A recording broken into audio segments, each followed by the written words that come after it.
La sixième habitude est d'ordre purement psychologique, et elle s'appelle le mimétisme de groupe, ou le syndrome du mouton suicidaire.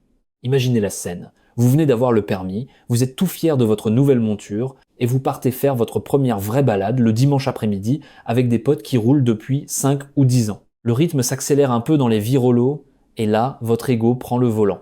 Vous ne voulez surtout pas être le boulet du groupe. Vous avez honte qu'ils vous attendent au prochain croisement en fumant une cigarette. Alors, vous essayez désespérément de copier leur rythme.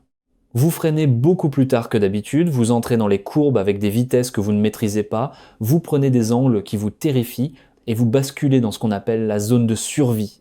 Votre cerveau est saturé. C'est la pire chose à faire. Et c'est comme ça qu'on perd des motards tous les week-ends.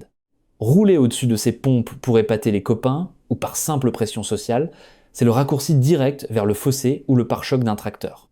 L'effet d'accordéon dans un groupe fait que le dernier doit toujours rouler beaucoup plus vite et freiner beaucoup plus fort pour rattraper les écarts des premiers. La seule et unique bonne habitude à prendre, celle qui demande de la maturité, c'est de rouler à votre propre rythme, celui où vous vous sentez bien, celui où vous respirez. Si vos potes sont de vrais motards et de vrais amis, ils comprendront parfaitement, ils adapteront l'allure et ils vous attendront un peu plus loin avec le sourire. Et si ce sont des abrutis qui se moquent de vos bandes de peur sur les pneus, changer de pote, ça vous coûtera infiniment moins cher qu'une moto pliée en deux et un séjour aux urgences. Abonnez-vous à Antonin ATB et claquez un gros pouce bleu.